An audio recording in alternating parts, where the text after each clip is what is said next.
Olá, meu nome é Sebastião Ernesto, sou médico anestesiologista e vou falar sobre anestesia e cirurgia torácica, aula 2, cuidados e conhecimento da fisiologia respiratória e as alterações causadas pela anestesia e cirurgia. Pacientes a serem submetidos à cirurgia de tórax normalmente têm as comorbidades associadas à sua doença primária e as alterações fisiopatológicas provocadas por ela, intensificadas pela ação de anestésicos, técnicas anestésicas e da técnica cirúrgica. Com o objetivo de implementação de uma melhora no pós-operatório imediato e tardio, na recuperação mais precoce do estado funcional respiratório e cardiovascular, algumas alterações, alguns manuseios são importantes no preparo pré-operatório desses pacientes. Uma condição bastante peculiar nesses pacientes é o tabagismo. É sabido que o tabagismo, através da ação de um sem número de substâncias ligadas à fumaça inalada, acredita-se que mais de 7.000 substâncias tóxicas são inaladas durante o tabagismo. Essas substâncias provocam alteração tanto na função ciliar, diminuindo o clearance de secreções, aumentando a quantidade de secreção, provocando edema de mucosa e diminuição da luz das vias aéreas, aumentando assim a resistência à passagem do ar normalmente respirado durante o ciclo respiratório. E, além disso, a associação do monóxido de carbono com a hemoglobina, diminuindo a capacidade da hemoglobina de se ligar ao oxigênio e levar o oxigênio ao tecido periférico. O monóxido de carbono também dificulta a liberação desse oxigênio na periferia. Acredita-se que a abstenção do tabagismo no pré-operatório, quanto maior o tempo de abstenção, melhor o efeito na melhora da recuperação no pós-operatório e na diminuição das complicações e da morbimortalidade no pós-operatório. O tabagismo diminui também a capacidade vital forçada e diminui o volume expiratório forçado no primeiro segundo. Acredita-se que quanto maior o tempo, então, de permanência sem o tabaco, melhor é a resposta desse paciente no pós-operatório. E qual o tempo ideal para se abandonar o tabagismo no pré-operatório? É bastante controverso, os estudos mostram que quanto maior o tempo melhor, e o tempo ótimo seria de 4 a 6 semanas. Mas o efeito agudo já de poucos dias na redução, pelo menos, da quantidade de monóxido de carbono ligado à hemoglobina já traria um grande benefício para esse paciente. A nicotina também tem um efeito deletério, aumentando a reatividade vascular e aumentando o risco coronariano desses pacientes.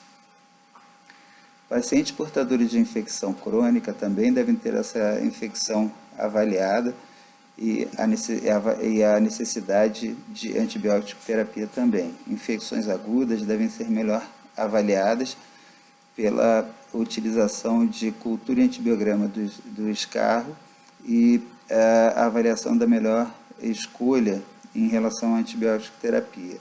Pacientes sem infecção, em geral, recebem a antibiótico profilaxia no pré-operatório, que deve ser administrada preferencialmente antes da incisão da pele. Em geral, se não houver já administração prévia de antibiótico ou se não houver a história de alergia em relação ao antibiótico, o antibiótico mais utilizado como profilaxia pré-operatória é a cefazolina. A hidratação desses pacientes deve ser também bastante cuidada para que não haja diminuição do conteúdo de volume circulatório e nem a redução da hidratação de secreções que seriam mais espessas nos pacientes menos hidratados, dificultando assim a eliminação das secreções. Então, tentar manter esse paciente sempre hidratado para melhorar a fluidez da secreção e facilitar a sua eliminação, evitando assim formação de tampões em vias aéreas inferiores. A fisioterapia respiratória também, através de tapotagem, através de mobilização e exercícios respiratórios, é uma conduta que, em geral, também diminui bastante a mortalidade no pós-operatório. A utilização de espirometria e a avaliação da presença de broncoespasmo e se o broncoespasmo é agudo, a cirurgia eletiva deve ser postergada até a melhor resolução do quadro de broncoespasmo agudo. O broncoespasmo crônico é uma característica frequente nos pacientes com doença pulmonar obstrutiva crônica, tanto por causa da maior reatividade da musculatura lisa brônquica, edema da mucosa brônquica e por causa da quantidade aumentada de secreção na árvore respiratória. A utilização de broncodilatador na espirometria para avaliar a resposta broncodilatadora à medicação utilizada também é uma conduta a ser avaliada, e a utilização do broncodilatador no pré-operatório deve ser estimulada nos pacientes que têm boa resposta a essa medicação. A avaliação à resposta a broncodilatadores faz parte, então, da avaliação pré-anestésica de pacientes a serem submetidos à cirurgia de tórax e que têm história de doença pulmonar obstrutiva crônica. Entre os principais broncodilatadores, os simpatomiméticos se destacam devido à sua ação produzindo aumento de AMP cíclico. O monofosfato de adenosina cíclico tem uma ação broncodilatadora, ao contrário do GMP cíclico, que tem uma ação broncoconstritora. Então, a ação simpatomimética aumentando a produção do AMP cíclico faz com que haja uma tendência a uma maior broncodilatação. Os mais utilizados são drogas sintéticas com ação predominante beta-2. Os protótipos simpatomiméticos com a ação estimulando a produção da AMP cíclica são a epinefrina e o isoproterenol. Porém, eles têm uma atividade que não é seletiva beta-2. Eles têm uma ação importante sobre os receptores beta-1, provocando também efeitos colaterais ligados à parte cardiológica, aumentando a frequência cardíaca e tendendo a apresentar aumento de arritmias também. Então, agentes mais específicos, mais seletivos beta-2, como o metaproterenol, o fenoterol, o albuterol e o salbutamol, são mais utilizados nos dias atuais. Enquanto os simpatomiméticos aumentam a produção do AMP cíclico, os inibidores da fosfodiesterase diminuem a sua metabolização. E os principais agentes inibidores da fosfodiesterase são a teofilina, cujo principal agente é representado pela aminofilina. A aminofilina pode ser administrada em doses de ataque de 5 a 7 mg por quilo de peso, dose de manutenção em torno de 0,7 mg quilo-hora. A ação potencializadora de arritmias ventriculares provocada pela aminofilina fez com que ela fosse meio abandonada nos dias de hoje. Então, é uma droga que deve ser reservada para pacientes que têm mais dificuldade à resposta simpatomimética e, assim, ela deve ser utilizada também com cuidado em pacientes que têm diminuição da reserva coronariana. A utilização de esteroides também foi bastante lembrada em relação ao seu efeito inibidor da liberação de substâncias mastocitárias que têm ação broncodilatadora e também a sua ação anti-inflamatória. Porém, os esteroides normalmente tem uma ação, tem um início de ação mais prolongado e não tem muita utilização em situações de broncoespasmo agudo. O cromoglicato sódico também tem uma ação que diminui a produção e liberação mastocitária de substâncias broncoconstritoras, mas também tem uma ação que não é de efeito muito rápido. A latência de efeito é mais prolongada, assim como o esteroide, e são substâncias assim para serem utilizadas de maneira crônica, ambulatorial, não durante a crise de broncoespasmo agudo. A utilização de parasimpático-líticos, como a atropina ou ipratrópium, que foi no passado considerada deletéria devido à possibilidade de espessamento de secreções, hoje voltou a ser considerada em pacientes com resposta terapêutica de maior resistência, uma vez que podem auxiliar na diminuição da concentração de GMP cíclico. Então, podem também ser utilizados em associação com as substâncias comentadas anteriormente. Pacientes submetidos à cirurgia torácica devem seguir as determinações dos guidelines que orientam, segundo normatização tanto da Sociedade Americana quanto da Sociedade Brasileira de Anestesia, da monitorização básica dos pacientes submetidos à anestesia geral. Esta conta com eletrocardiografia contínua, que segue o acompanhamento tanto da frequência quanto do ritmo cardíaco e também das alterações morfológicas das ondas e complexos representados no cardioscópio. São pacientes que normalmente têm comorbidades importantes, tanto relacionadas àquelas que surgem como comprometimento crônico da função cardíaca secundária à patologia pulmonar, mas tanto pela idade quanto pelas comorbidades associadas como hipertensão arterial, diabetes mellitus e outras, esses pacientes podem desenvolver também ao longo do tempo ou no transoperatório condições que levam a desequilíbrio da oferta e demanda de oxigênio miocárdico. Dessa forma, a monitorização através da derivação D2, que por acompanhar o eixo da onda P, é a derivação mais adequada para se investigar ou monitorizar eventuais arritmias sinusais ou supraventriculares, e a derivação V5, que é mais útil na monitorização e no acompanhamento de eventuais quadros de isquemia miocárdica que, por abranger principalmente a região da parede lateral alta e anterior do ventrículo esquerdo.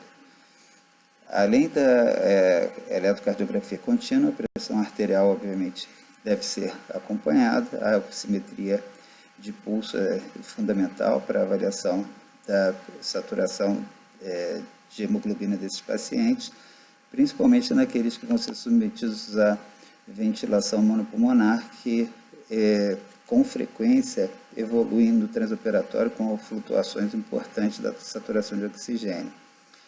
A capnometria fundamental é parte básica da monitorização dos pacientes em anestesia geral, e também, uma vez que estamos trabalhando em um paciente que está sendo submetido a uma cirurgia cujo foco é o pulmão, principal órgão da ventilação e oxigenação do corpo, é importante que tenhamos o acompanhamento da capnometria, da capnografia, para avaliação e acompanhamento de eventuais surgimentos de alterações na melhor ventilação do paciente, que pode e geralmente acontece no transcorrer dessas cirurgias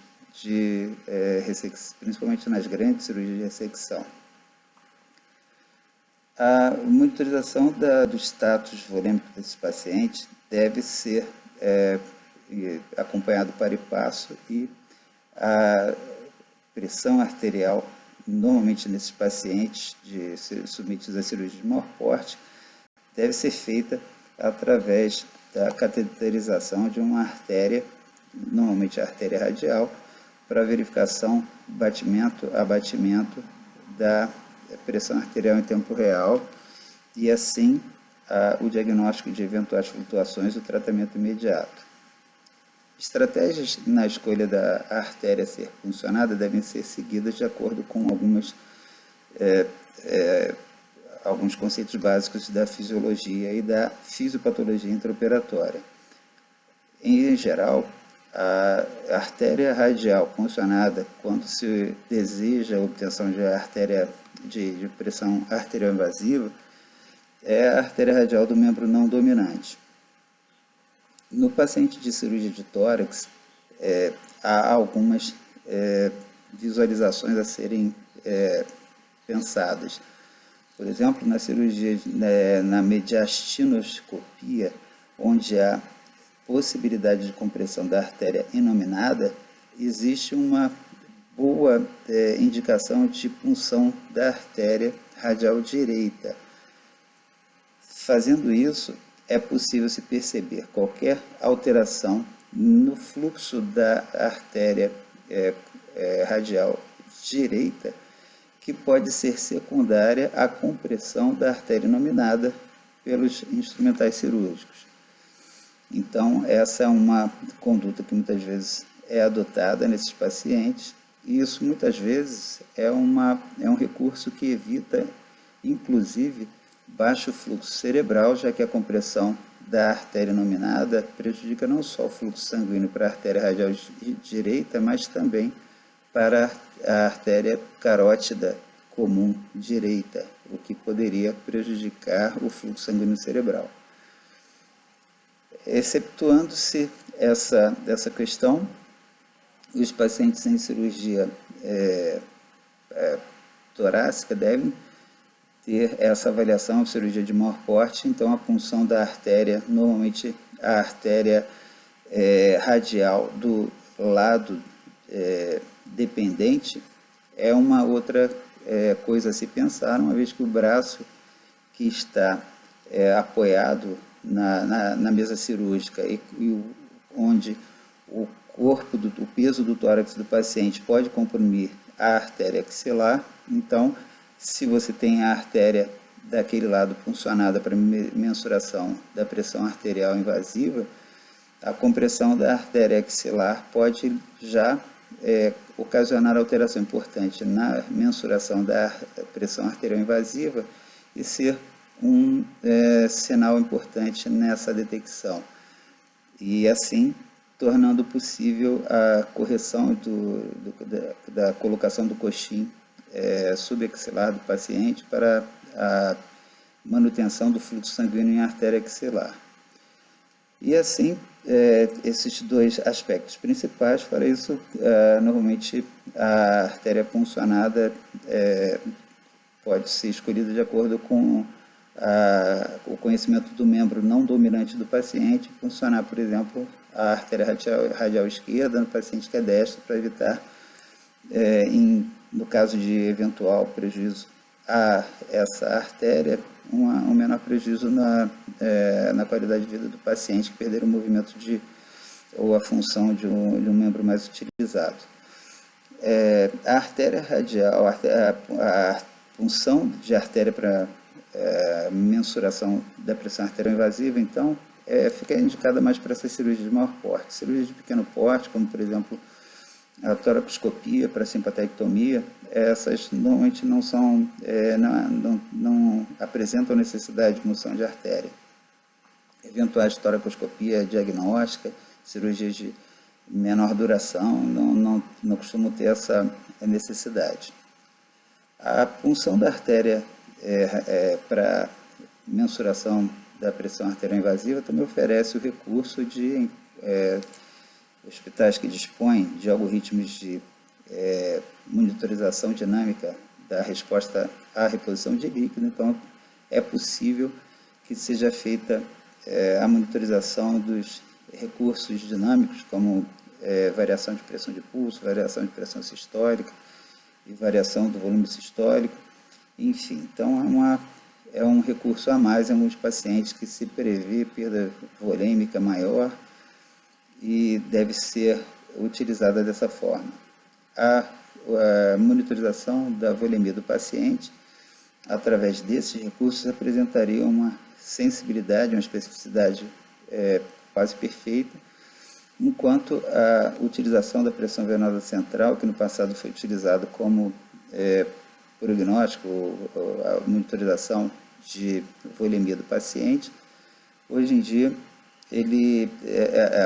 a pressão venosa central foi abandonada como recurso sensível e específico de boa confiabilidade para essa manutenção.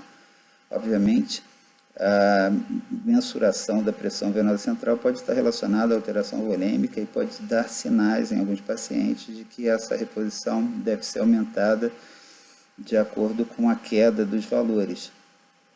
Mas ela sofre influências tanto na utilização da pressão positiva expiratória final, a PIP, alteração de complacência ventricular, alteração de complacência vascular, entre outras situações. Então, a pressão venosa central pode ser utilizada em situações em que não há disponibilidade de outro recurso, como um sinal que pode ser alertador para a possibilidade de alteração volêmica ou alteração funcional contrátil, principalmente ventrículo direito. A utilização do catéter de artéria pulmonar, que no passado foi bastante utilizado em pacientes de gravidade maior, hoje em dia, além de ser além de ter sua utilização bastante diminuída devido à demonstração de que a morbimortalidade pós-operatória não se reduz na maioria dos pacientes como resultado da utilização do catéter de Swan-Ganz, ele foi reservado para pacientes com prognóstico mais reservado, situações de maior gravidade, cujo padrão fisiopatológico não permite o diagnóstico da causa principal do estado do choque do paciente. Foi observado que a avaliação pelo catéter de Swan-Ganz em relação à volemia do paciente, apesar desse algoritmo ser baseado no fato de que acredita-se que a pressão de cunha da artéria pulmonar seria uma representante do volume diastólico final de ventrículo esquerdo, essa relação ela se perde em sensibilidade e especificidade devido ao fato de também aqui alguns fatores interferirem na manutenção dessa relação, como, por exemplo, a utilização de PIP, qualquer aumento de sobrecarga de ventrículo direito que poderia deslocar o septo interventricular para a esquerda e diminuir a capacidade do ventrículo esquerdo de receber um volume maior e, assim, recebendo menos volume, apesar de apresentar um aumento da pressão de cunha da artéria pulmonar, ele, na verdade, está recebendo um volume diastólico menor e, por isso, vai ter um volume sistólico reduzido. Além disso, alterações relacionadas à complacência ventricular e outras mais podem tornar esse recurso em relação à monitorização da pressão diastólica final de ventrículo esquerdo também de pouca sensibilidade e especificidade. A grande vantagem do catéter de Swan-Ganz continua sendo, através da termodiluição, a mensuração do débito cardíaco e, assim, do volume sistólico, e assim, pela multiplicação pela frequência cardíaca, o débito cardíaco, e pela divisão pela área de superfície corporal, o índice cardíaco. Naquelas situações em que eventualmente se utiliza o catéter de artéria pulmonar e a monitorização da pressão diastólica final do ventrículo esquerdo ser ainda uma incógnita, uma situação em que ela é dúbia, o ecocardiograma, pela demonstração da área do ventrículo e a possibilidade de se medir, se mensurar o volume do ventrículo esquerdo na fase diastólica, poderia ser um complemento importante. Mas, em geral, nas cirurgias torácicas, esses recursos não são utilizados com frequência.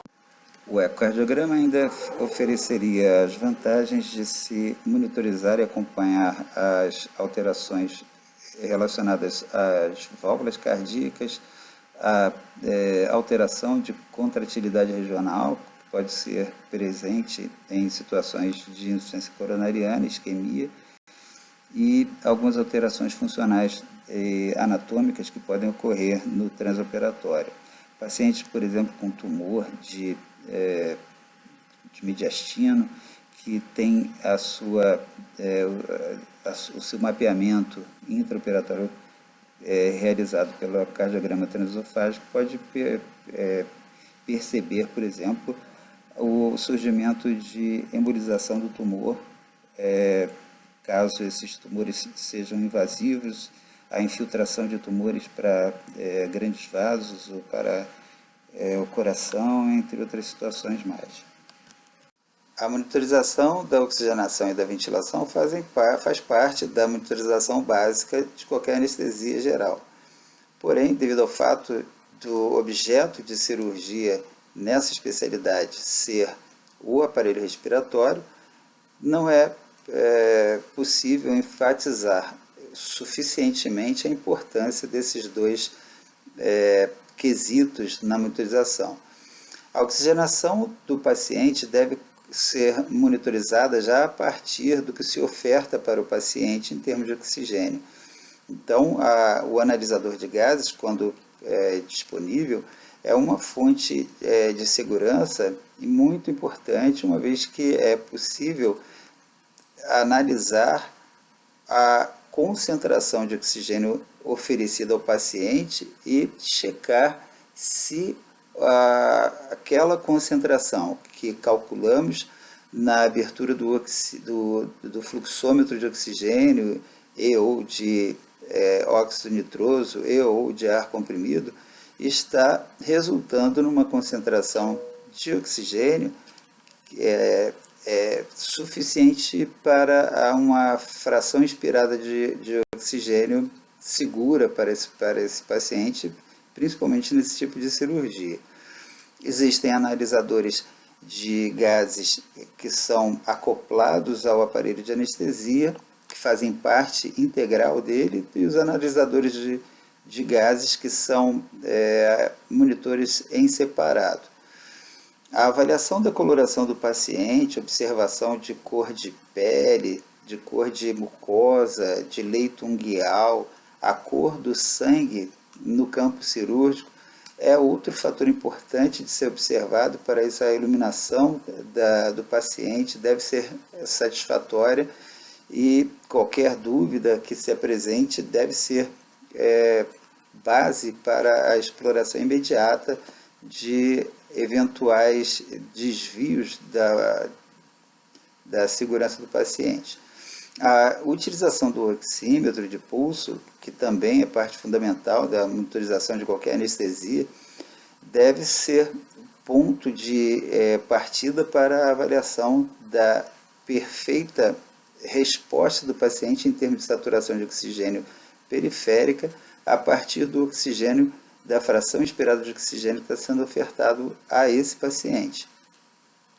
O oxímetro, muitas vezes, ele não é capaz de perceber, de demonstrar os desvios de hemoglobinas, como a carboxihemoglobina, a metahemoglobina. Muitas vezes o resultado da oximetria não é satisfatória, e essa é uma falha que pode ser corrigida em alguns oxímetros mais modernos, que podem apresentar, através da cooximetria, a demonstração de várias curvas, de vários comprimentos de onda, com a demonstração da saturação de oxigênio, a quantidade de carboxihemoglobina, metahemoglobina, enfim. Mas isso não é uma realidade em todas as salas de cirurgia, e eventualmente pacientes com suspeita de dessaturação ou de presença de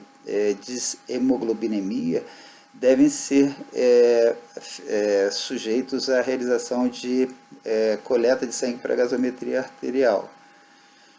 A dosagem de hemoglobina também é uma diretriz que muitas vezes no paciente sangrante, ou no paciente anemiado, ou no paciente que apresenta dessaturação, deve ser realizada de acordo com a necessidade. E nas cirurgias de maior porte, onde há a cateterização arterial para verificação de pressão arterial invasiva, esse acesso arterial deve ser o ponto de partida para coleta de material para exame seriado ou exames em situações em que eles estejam indicados. A utilização de aparelhos com alarme para alteração da fração inspirada de oxigênio através da utilização dos analisadores de gases, como eu mencionei, monitorização para alteração da saturação de hemoglobina periférica, deve também ser mantido ativo e em volume suficiente para que se chame atenção em qualquer eventual alteração desses parâmetros. A ventilação ela deve ser também monitorizada, obviamente, e a ectoscopia é o primeiro passo, é o passo mais simples, mas também de grande importância, a verificação da expansão torácica e ou pulmonar no paciente com tórax aberto ou em toracoscopia para se avaliar a expansão pulmonar. Deve ser feita também o exame ectoscópico também do aparelho de anestesia para avaliar as curvas de pressão e de volume, e as curvas de capnografia, devem ser avaliados e acompanhados para e passo durante todo o procedimento para a correção de qualquer desvio da normalidade ou desvio de valores que sejam aceitáveis pelo paciente de acordo com a circunstância cirúrgica. A ausculta, com a utilização de estetoscópio no tórax dependente, é bastante interessante, tanto para se avaliar os ruídos de expansão pulmonar, eventuais ruídos de broncoespasmo ou de secreções pulmonares, e também para perceber a ausculta de eventuais situações de complicações intraoperatórias. Esses pacientes também devem ter analisada a gasometria de acordo com a necessidade, lembrar sempre que a capnografia ela é um espelho aproximado da pressão parcial de CO2 intraarterial, que existe um gradiente entre a PCO2 arterial e a PCO2 alveolar, que é mais ou menos no paciente rígido sem patologia pulmonar em torno de 4 a 6 milímetros de mercúrio de gradiente. Obviamente existe uma pressão maior intraarterial, e é devido a esse gradiente que acontece a eliminação da artéria para o alvéolo, e essa diferença pode ser aumentada em pacientes que eventualmente apresentem alteração na relação ventilação-perfusão, que deve ser corrigida de acordo com a necessidade, de acordo com o tamanho da diferença do gradiente. Uma das coisas mais interessantes, desafiadoras na anestesia para a cirurgia torácica é o conhecimento da alteração na fisiologia respiratória provocada pela ventilação mecânica, em especial quando da utilização da ventilação monopulmonar. Para o bom entendimento disso, é importante o entendimento também da fisiologia respiratória no que concerne à relação ventilação-perfusão. É possível perceber no gráfico à esquerda que tanto a ventilação quanto a perfusão pulmonar elas vão aumentando à medida que o tecido pulmonar se encontra na região mais dependente. Ou seja, no paciente em decúbito, em decúbito dorsal, a região dorsal será a região onde vai haver mais perfusão e mais ventilação durante a ventilação espontânea. Da mesma forma, no paciente sentado ou em pé, também vai haver um aumento da ventilação e da perfusão na região das bases pulmonares em relação ao ápice pulmonar. Essa relação, porém, ela acontece de modo que a intensidade do aumento da perfusão é mais intensa do que o aumento da ventilação, de modo que no ápice pulmonar, apesar de haver de ser menor tanto ventilação quanto perfusão quando comparado com a base, a ventilação é um pouco maior em comparação com a perfusão, de modo que a relação ventilação-perfusão ela aumenta nos ápices pulmonares, enquanto que a relação ventilação-perfusão diminui em relação às bases pulmonares, como pode ser visto no gráfico à esquerda desse diapositivo.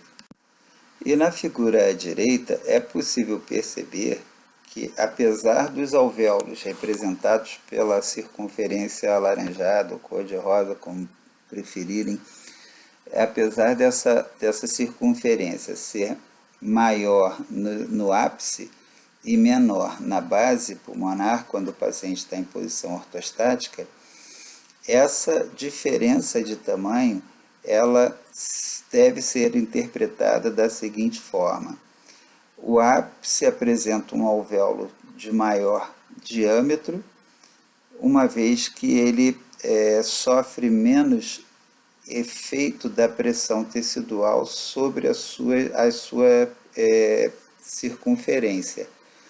Enquanto na base, o peso do próprio tecido pulmonar faz com que esse alvéolo ele tenha dimensões menores. Porém, no momento da contração diafragmática, a expansão que ocorre no alvéolo da base é maior do que a expansão que ocorre no alvéolo do ápice, que já está dilatado. Portanto, a alteração do seu diâmetro é menor do que a alteração do diâmetro do alvéolo da base.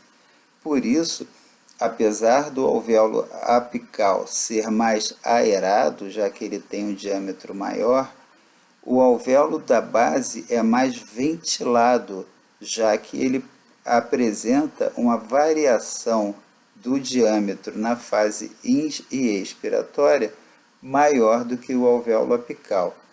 Por isso, ocorre um aumento da ventilação à medida que o alvéolo é mais dependente do que os alvéolos que estão em situação mais superior em relação àqueles inferiores. Se o paciente está sentado ou em pé, o alvéolo de base ventila mais. Se ele está em decúbito dorsal, por exemplo, o alvéolo da base ventila mais.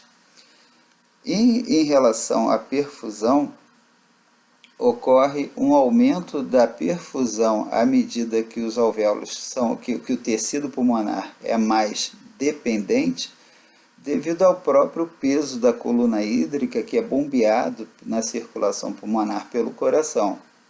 E os alvéolos, o tecido pulmonar que é mais elevado em relação ao nível do coração, eles vão receber proporcionalmente um fluxo sanguíneo menor.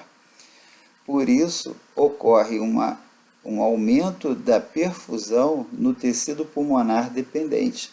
Se o paciente está deitado, aquele tecido pulmonar mais próximo do leito vai receber mais fluxo sanguíneo, e aquele alvéolo que está mais distante do leito, aquele que está numa região menos dependente, vai receber um fluxo sanguíneo menor.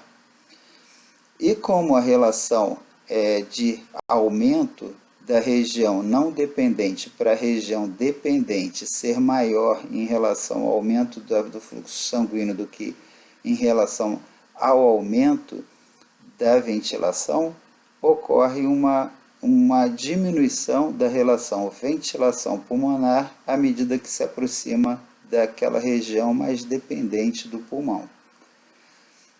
Matematicamente, o centro do pulmão no paciente sentado, a região central apresenta uma relação ventilação-perfusão próxima a 0,8. As regiões apicais no paciente sentado vão apresentar uma relação ventilação-perfusão maior que isso, e enquanto na região basal há uma diminuição progressiva da relação ventilação-perfusão. Isso acontece no paciente acordado, respirando espontaneamente. Agora, comparando o paciente ventilando espontaneamente e o paciente ventilando após a anestesia, ele vai apresentar a seguinte diferença. No paciente acordado, respirando espontaneamente, a explicação continua igual no diapositivo anterior, obviamente. Os alvéolos, a região pulmonar mais dependente, vai apresentar mais perfusão e mais ventilação, porém com uma relação ventilação-perfusão menor. E aqueles mais não dependentes, aqueles que estão numa região mais alta em relação ao coração, eles vão receber menos fluxo sanguíneo e também vão receber menos ventilação, porém a relação ventilação-perfusão é maior do que na região dependente. Uma das coisas que faz esse pulmão dependente, quando o paciente está em decúbito lateral, ter uma ventilação maior, é que quando ele deita na posição lateral, as vísceras abdominais vão tender a deslocar o diafragma na direção cefálica, comprimindo aquele pulmão dependente.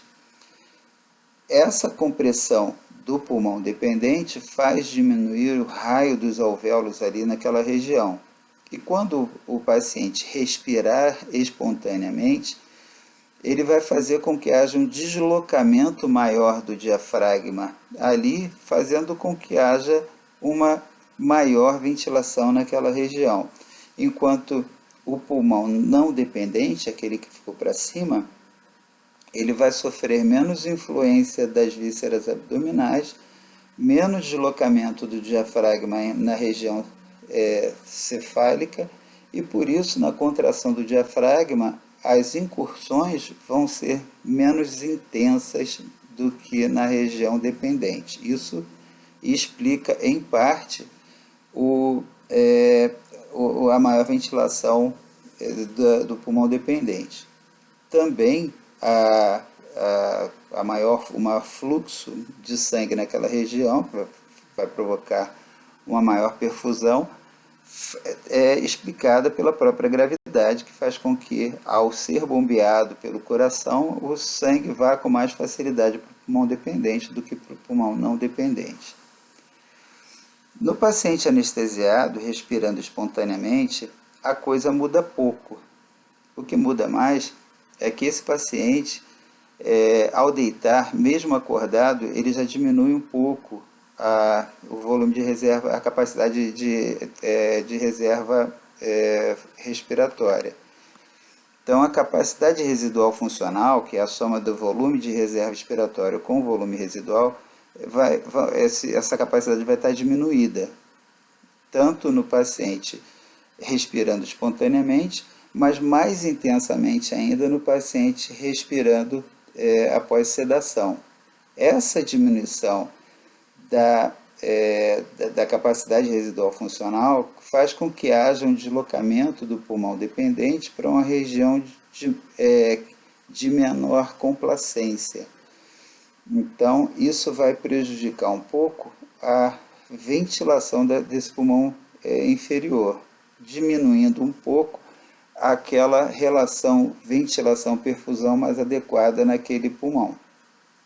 Então, à medida que o paciente respirando espontaneamente sem anestesia, à medida que a região do pulmão é mais dependente, ela vai ter uma relação ventilação-perfusão menor, mas adequada para a quantidade de perfusão que está indo para aquele pulmão. No paciente sedado, anestesiado, respirando espontaneamente, aquele fluxo sanguíneo que está indo lá para baixo vai receber menos ventilação ainda do que o paciente que estava respirando espontaneamente acordado, porque devido ao relaxamento, à sedação, à diminuição do tônus muscular e à diminuição da capacidade residual funcional, esse paciente vai ter um pulmão dependente com menos capacidade de expansão, então a ventilação ali diminui. Esse é o primeiro ponto, a primeira pequena alteração na fisiologia respiratória provocada no paciente sedado ou anestesiado em posição de decúbito lateral.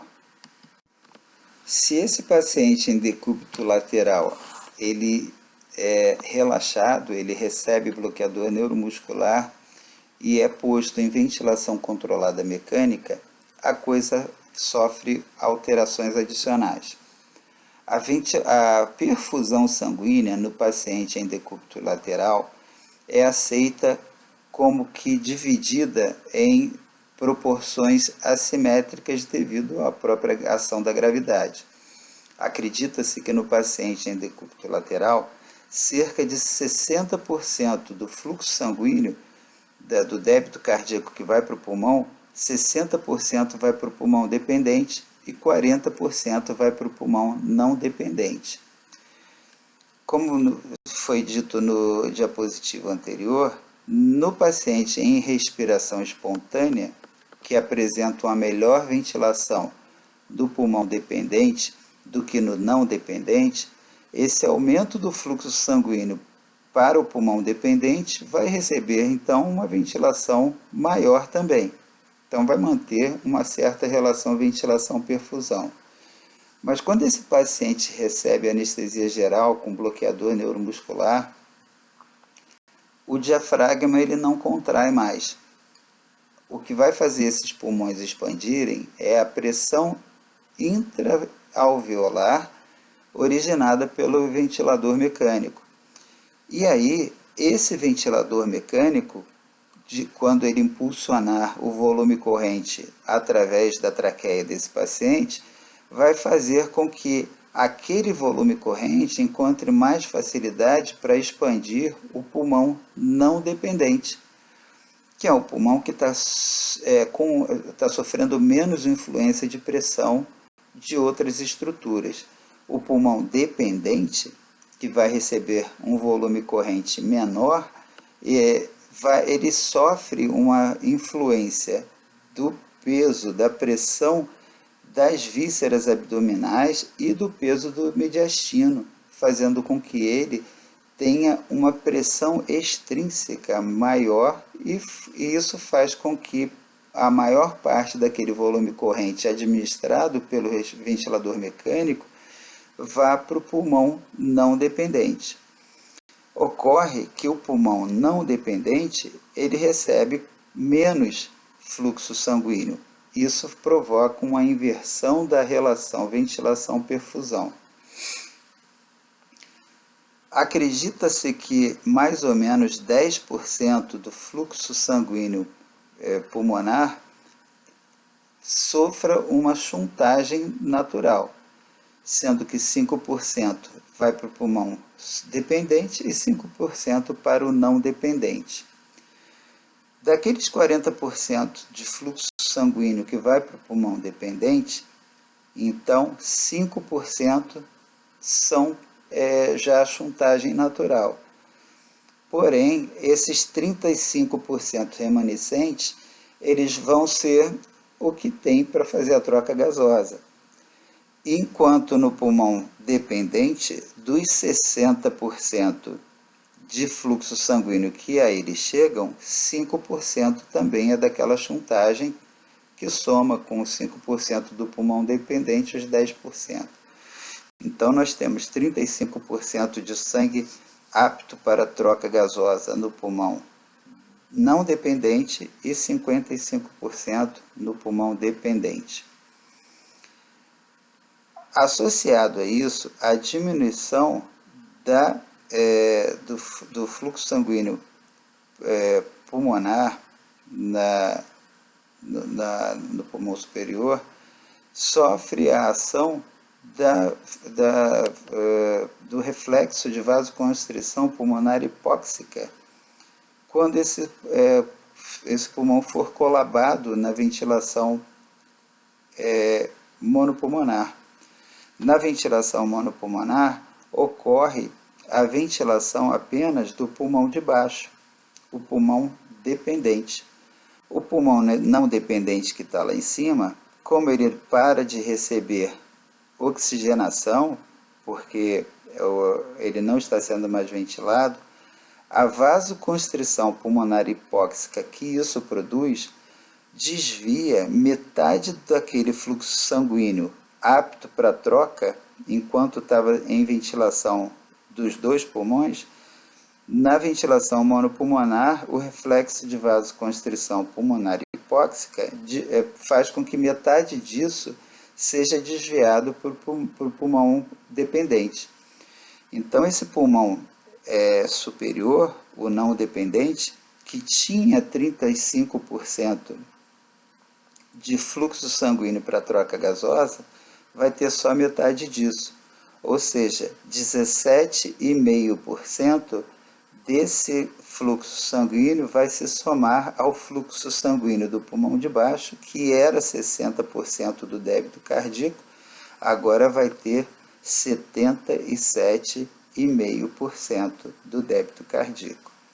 Sendo que 5% desses 77,5% são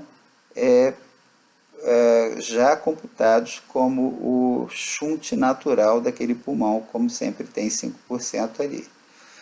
No pulmão superior, que tinha 5% já de shuntagem, agora ele vai ficar com 17,5%, já que aqueles 35% foram divididos graças ao deslocamento dele, ao desvio da metade dele para o pulmão de baixo, sobrou só 17,5%, mais os 5% daquele shunt que já é natural desse pulmão. Então, nós vamos ter aqui, na ventilação monopulmonar, um fluxo fracional para o pulmão não dependente de 22,5%, que é um produto totalmente de chuntagem, já que esse pulmão não recebe ventilação, e o pulmão dependente vai receber os remanescentes 77,5% do débito cardíaco, sendo que 5% dele são produto de chuntagem natural. Então, você tem 22,5% de chuntagem do pulmão não dependente, mais 5% de chuntagem do pulmão dependente, somando 27,5% de chuntagem, o que é um valor bastante grande se a gente pensar que a chuntagem natural é de cerca de 10%. Tem mais que o dobro de chuntagem, e isso aí é um prato cheio para desenvolver hipoxemia a qualquer momento. Então, esse é um paciente que deve ser monitorizado com muita atenção.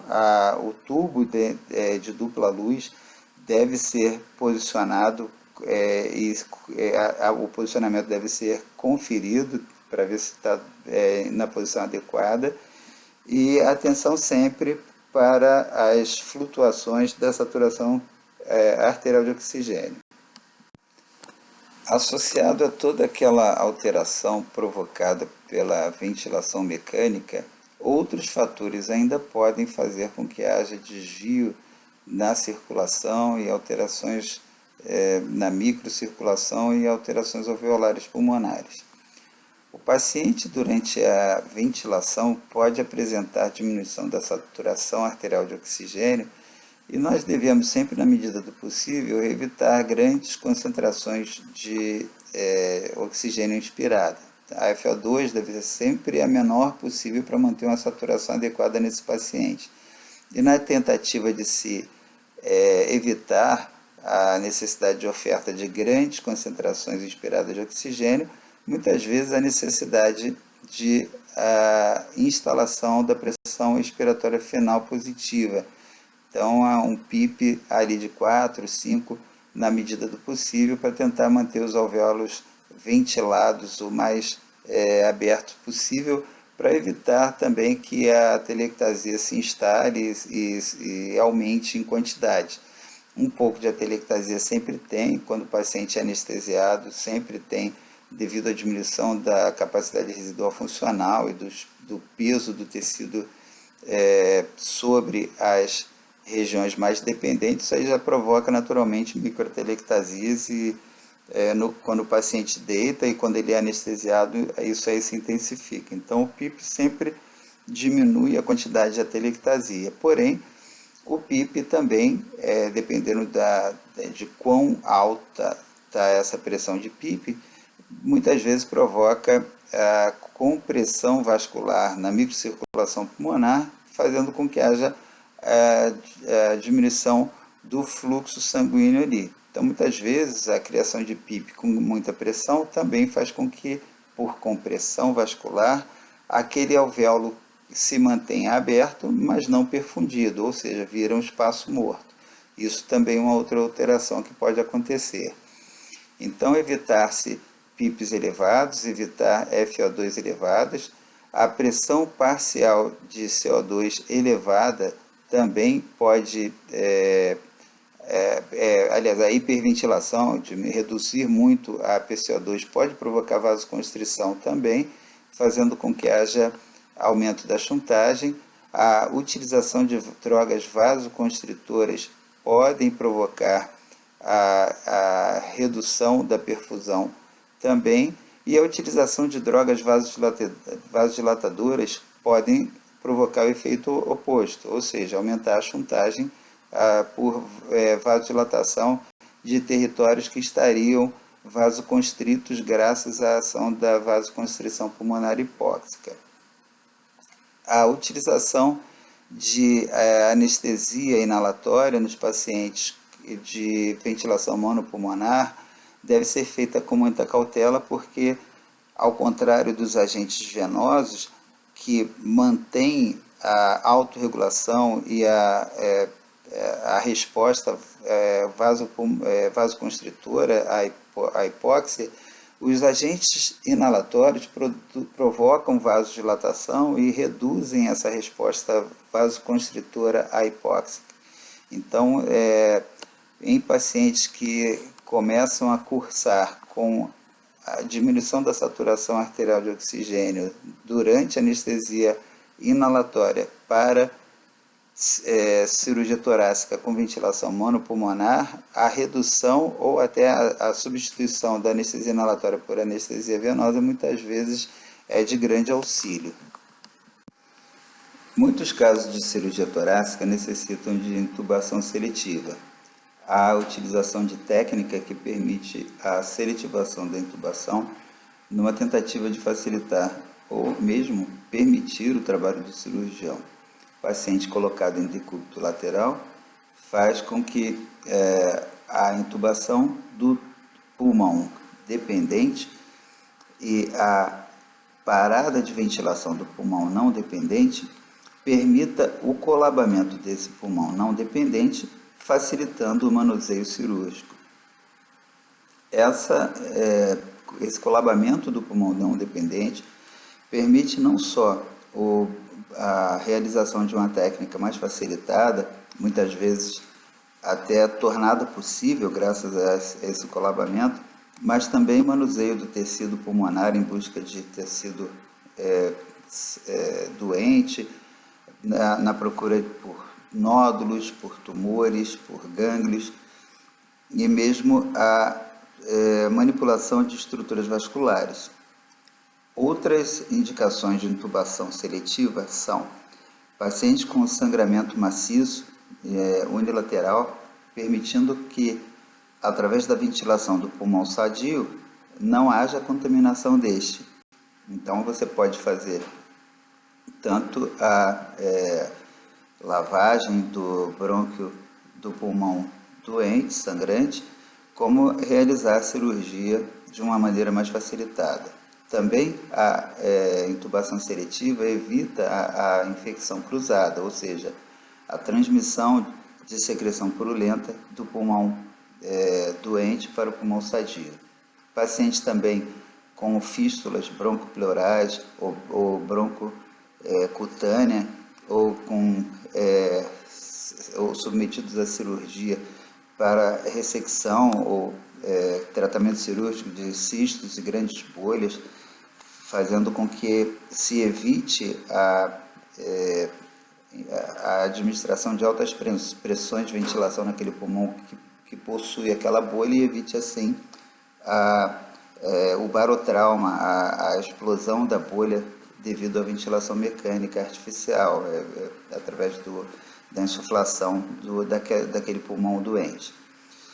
A cirurgia videoassistida para toracoscopia também fica facilitada devido ao colabamento do pulmão naquele lado da cirurgia.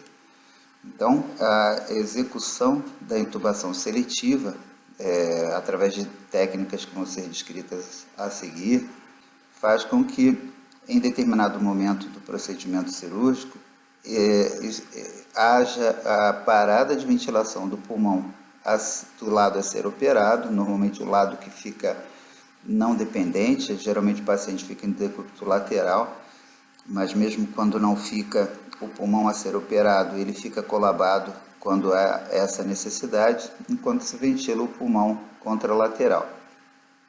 Algumas outras indicações também de seletividade na intubação e ventilação são as cirurgias para pneumectomia, lobectomia, cirurgia de aneurisma de aorta torácica, cirurgia para tratamento de doenças esofagianas. Entre as técnicas utilizadas para intubação seletiva está a técnica com intubação do tubo de dupla luz.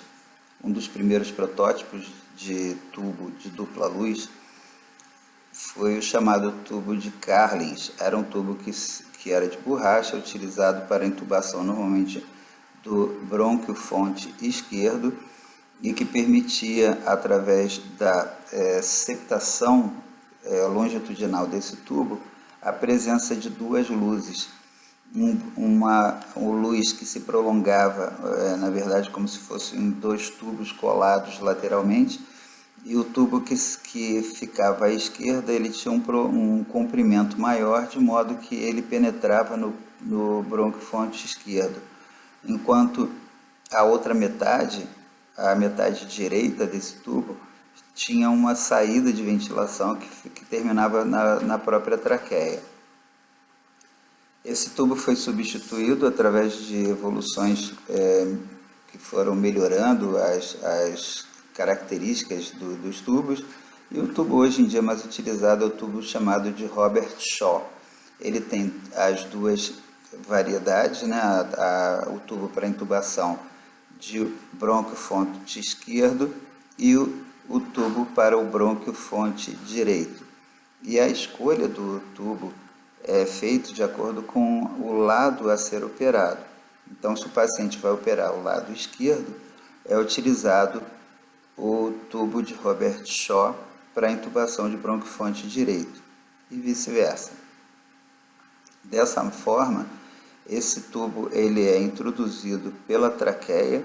A técnica adequada para a introdução desse tubo é manter a concavidade desse tubo dirigida para a região frontal do paciente, e essa curvatura, essa concavidade, ela está sendo demonstrada nesse diapositivo pela seta preta no tubo à esquerda, e esse tubo ele é introduzido, então, de forma que a ponta do tubo fica direcionada para frente do paciente, né? Não é contra o paciente, é a favor do paciente, a concavidade ela fica, então, frontal. O tubo é introduzido pela boca do paciente, guiado normalmente pela laringoscopia convencional, que dá mais espaço para a manipulação desse tubo. Após a introdução da ponta do tubo pelas cordas vocais, é adequado que se retire o fio guia que acompanha esse tubo. E após a introdução do balonete da extremidade brônquica do tubo passar pelas cordas vocais, então ocorre uma rotação de 90 graus. Se o tubo que vai ser utilizado é o tubo para entubar brônquio esquerdo, a rotação de 90 graus do tubo é para o lado esquerdo. Se a intubação é para o lado direito, a rotação de 90 graus é para o lado direito. E assim continua-se a introdução até se conseguir uma certa firmeza, uma certa resistência à introdução adicional do tubo.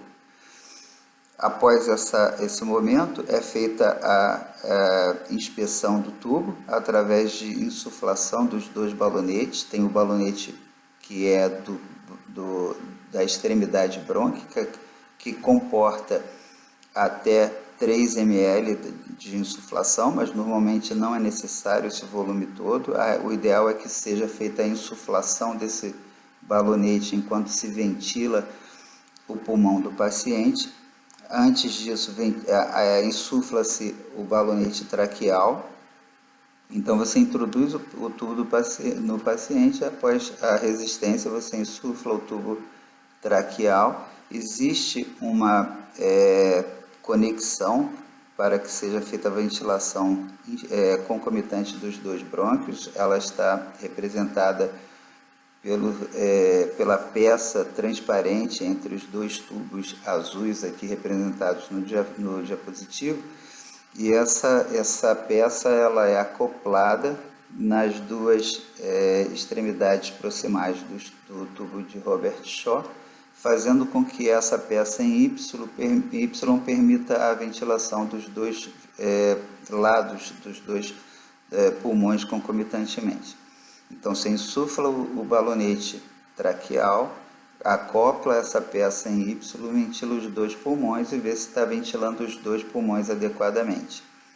Isso porque, dependendo da inadequação do posicionamento do tubo, muitas vezes você não consegue ventilar um dos dois pulmões. Então, esse é o primeiro teste para ver a adequação do posicionamento. Então, repetindo, você pega o tubo de Robert Shaw com a concavidade voltada para frente do paciente. Esse tubo é introduzido. Após a ultrapassagem das cordas vocais pela ponta do tubo, ele vai sofrer uma rotação de 90 graus. Se ele é para entubar à esquerda, a rotação é para a esquerda. Se ele é para entubar à direita, a rotação é para a direita. Após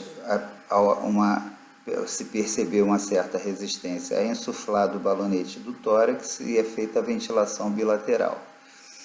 Após essa ventilação bilateral resultar em ausculta positiva e simétrica nos dois pulmões, é insuflado é retirada a conexão em Y e o balonete brônquico ele é insuflado lentamente. Tanto o traqueal no teste realizado antes da intubação, ele permite a insuflação com até 20 ml de ar. Mas depois da intubação, a insuflação tanto de um quanto do outro é feita através da insuflação lenta até a interrupção de vazamento do ar na ventilação. Então, após o teste dos dois pulmões, você desconecta a conexão e ventila apenas o lado que é responsável pelo que é conectado à extremidade brônquica e ventila essa extremidade brônquica enquanto você insufla o balonete brônquico e a insuflação termina quando for interrompido o vazamento de ar durante a insuflação. Após isso é feito de novo a reconexão da conexão em Y e depois você vai ventilar um lado de cada vez e à medida que você ventila cada lado, você ausculta os dois pulmões para averiguar se houve o isolamento dos dois pulmões.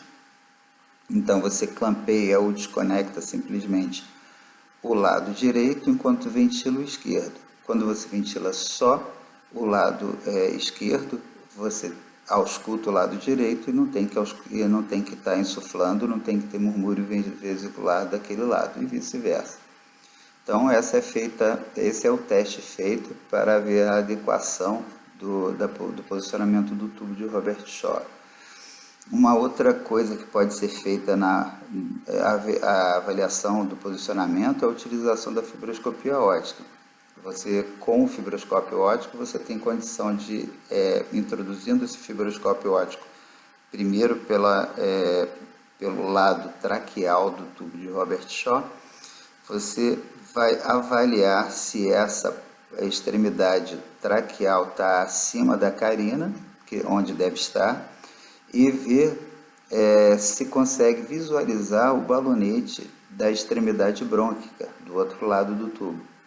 Se você não estiver visualizando, provavelmente esse tubo foi introduzido em excesso. Então você retrai um pouco, desinsufla o balonete, puxa um pouquinho de volta e verifica de novo se você consegue ver a pontinha do balonete que deve estar, do balonete brônquico, que deve estar um pouco abaixo da carina, mas deve ser visualizada a extremidade proximal dele. Importante saber que quando o tubo utilizado é o tubo de intubação à direita, existe o risco de obstrução da saída para ventilação do lobo superior direito. Então, esse tubo de intubação à direita tem uma saída que deve ser concomitante, que deve ser coincidente com o início do brônquio do lobo superior direito, senão ele vai colabar, vai ter uma grande atelectasia, risco de infecção e a grande chuntagem por causa dessa interrupção de ventilação desse lobo superior direito. Essa avaliação deve ser feita com ausculta e, se houver disponibilidade de fibroscópio, o fibroscópio também pode auxiliar nessa manutenção, nessa observação da boa localização do tubo de Robert Shaw, sua extremidade à direita. Também deve ser visualizado com fibroscópio se há herniação do balonete. Muitas vezes o anestesista inadvertidamente insufla demais o balonete. Esse balonete pode ser herniado e pode até obstruir a entrada de ar do brônquio contralateral. É importante ter muito cuidado na insuflação desses balonetes, pois a insuflação excessiva pode levar à lesão de mucosa e até à ruptura, tanto de traqueia quanto do brônquio desse paciente. Nesse diapositivo é demonstrada a sequência de manipulação do tubo durante a sua introdução na traqueia do paciente. Então, é feita uma visualização superior do paciente deitado, o paciente é intubado, a seta aponta para a extremidade distal do tubo, que entra pela boca com a sua concavidade direcionada para frente, e após a introdução do tubo abaixo das cordas vocais, então, como é demonstrado na figura central, ocorre nesse paciente que vai ser intubado à esquerda uma rotação de 90 graus do tubo para a esquerda. Se fosse tubo para intubar à direita, obviamente seria rotação de 90 graus para a direita, como foi comentado. E após a rotação de 90 graus, a introdução sem força, de preferência suave, introdução suave, ocorre a penetração da extremidade brônquica no brônquio-fonte esquerdo e deve ser, então, averiguada a possibilidade de... Entre as possibilidades de mal utilização do tubo de dupla luz, como o tubo de Robert Shaw, existem tanto a possibilidade de não introdução suficiente da extremidade brônquica, fazendo com que haja vazamento e na hora da ventilação seletiva você não consegue isolar o pulmão contralateral porque o balonete ele não está dentro o suficiente do brônquio-fonte que você pretende seletivar. Então, quando você tentar fazer a ventilação isolada daquele pulmão, você vai na ausculta perceber no pulmão contralateral a presença de uma umbigo vesicular e até muitas vezes a expansão torácica do paciente, mostrando a inadequação do posicionamento do tubo.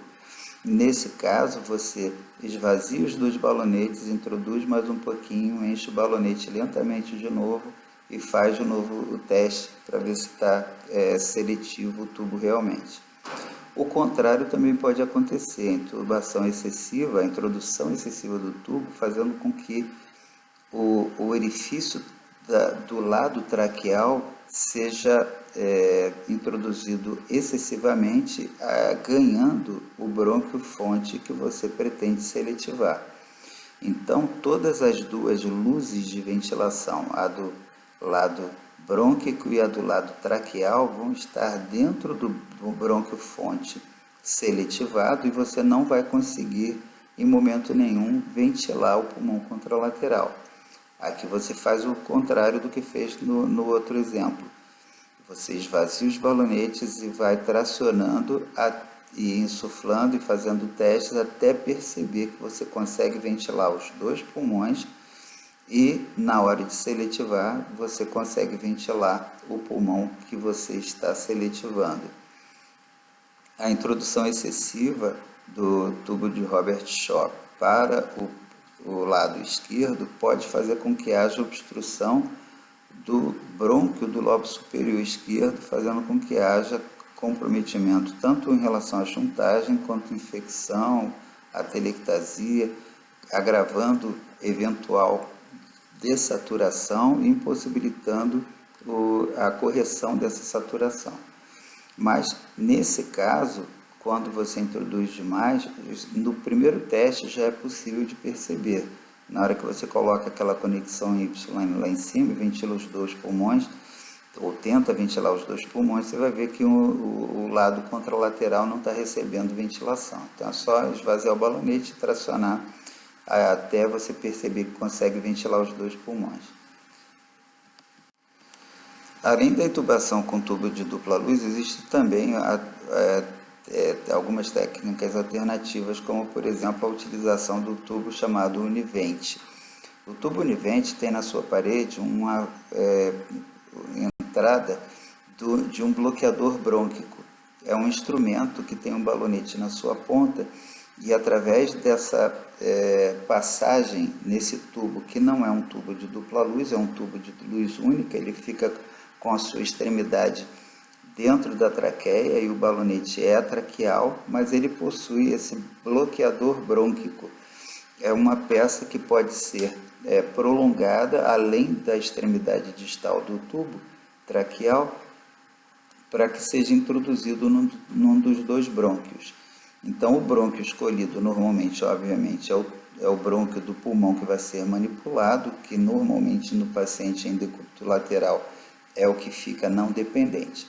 Então, é feita a insuflação desse balonete com bastante cuidado para que não haja lesão da mucosa ou da parede do brônquio ser bloqueado, e a ventilação vai sendo o parâmetro para se observar se houve o bloqueio completo daquele brônquio.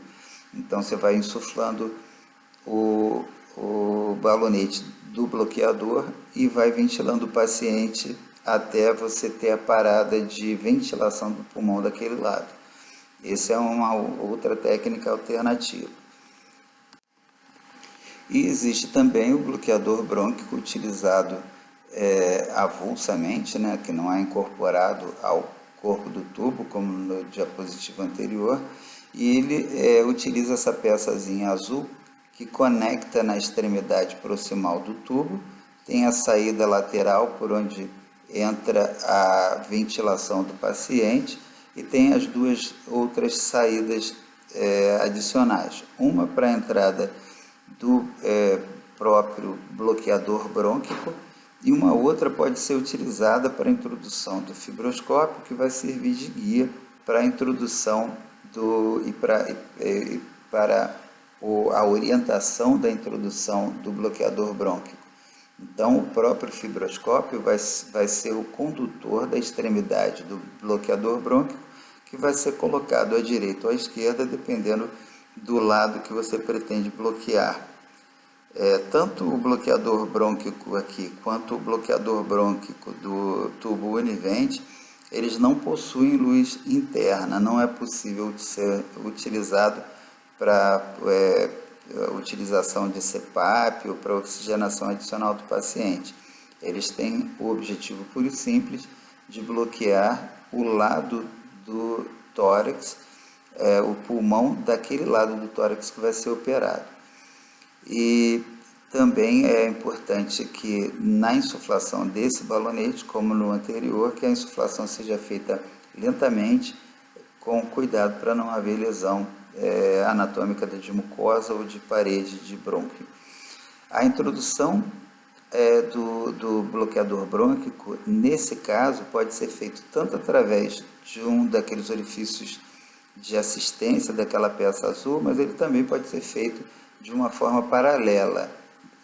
À esquerda, a gente tem a demonstração da introdução do bloqueador brônquico através da peça azul, feita a introdução de maneira coaxial, junto com o próprio fibroscópio por dentro do tubo de luz única comum, e tem a introdução paralela, que é feita por fora do tubo. Então, o bloqueador brônquico é introduzido por fora do tubo, o fibroscópio por dentro do tubo, e o fibroscópio se encontra com o obturador lá depois da extremidade da saída do tubo traqueal e orienta para que lado que você quer introduzir esse obturador. Esse lado, provavelmente, essa introdução paralela, provavelmente ela oferece a vantagem de mais facilidade na ventilação do paciente, já que não precisa da introdução do obturador por dentro do tubo.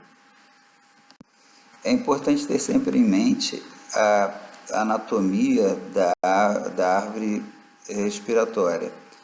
A introdução do tubo seletivo à esquerda guarda uma relação com o comprimento de mais ou menos 5 centímetros daquele bronquiofonte esquerdo. Então, a introdução excessiva desse tubo seletivo pode ocluir principalmente o brônquio do lobo superior esquerdo, que é mais comum. Então, tem que sempre lembrar que a introdução do balonete do tubo seletivo, ele tem que ficar nesse espaço de mais ou menos 5 centímetros, pode ser um pouco maior, um pouco menor, dependendo do paciente.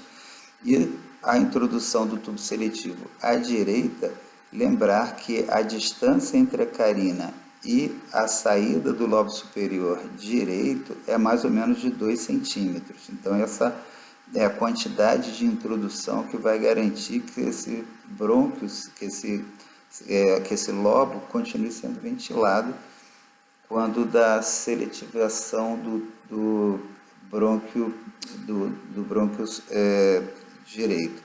Sempre lembrar que quando você usa o tubo seletivo de dupla luz, o brônquio que você está seletivando é o brônquio que normalmente vai ser ventilado na hora da ventilação seletiva.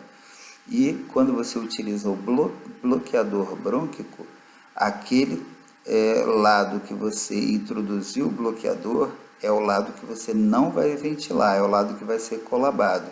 Tá? Só que tem essa diferença. Quando você usa o tubo de dupla luz, você seletiva o lado que você vai ventilar na hora da ventilação seletiva.